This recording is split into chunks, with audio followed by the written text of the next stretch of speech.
First bite खाएको ल। Hello everyone, स्वागत छ हजुरहरूलाई मेरो यो अर्को छोटो मिठो मिनी ब्लगमा।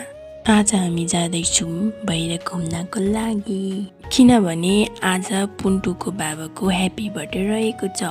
फर्स्ट अफ अल मेरो पुन्टुको बाबालाई, मेरो बुढालाई जन्मदिनको धेरै धेरै शुभकामना। तपाईँ मेरो जीवनको सबैभन्दा सुन्दर उपहार हुनुहुन्छ। हरेक सुख दुःखमा साथ दिनुभएकोमा धन्यवाद। तपाईँले दिनुभएको माया, साथ र हरेक कुरामा गरेको समर्थन मेरो लागि अमूल्य छ।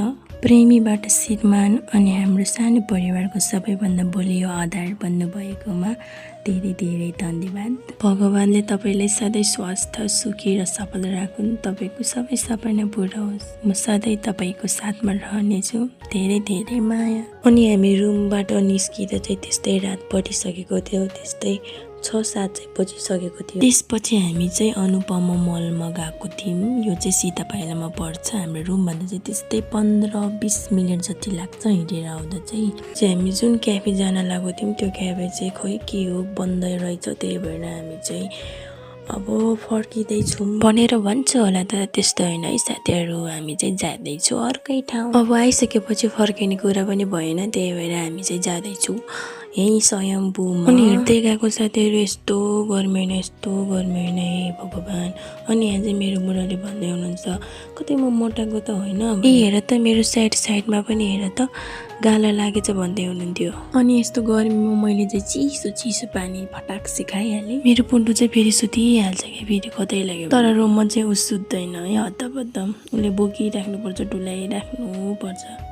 त्यसपछि हाम्रो खानेकुरा चाहिँ आइसकेको छ।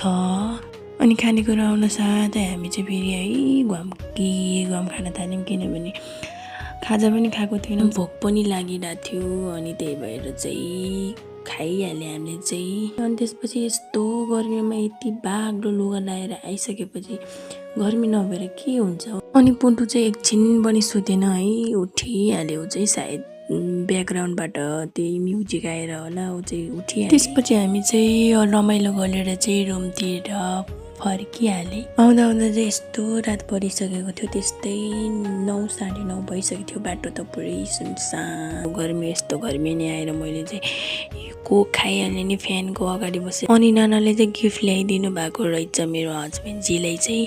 अनि उहाँले चाहिँ आउन साथै पुरै खोलेर हेर्दै हुनुहुन्थ्यो। उहाँले चाहिँ भन्दै हुनुहुन्थ्यो कि यो फोटो चाहिँ सबै मेरो फेभरेट फोटो रहेछ। अनि मेरो यस्तै गिफ्ट चाहिँ अर्को पनि छ, जुन चाहिँ यो हो। मलाई चाहिँ मेरो एउटा सुषमा साथीले चाहिँ यो गिफ्ट दिएको थियो। अनि यो गिफ्टलाई चाहिँ अर्को साथी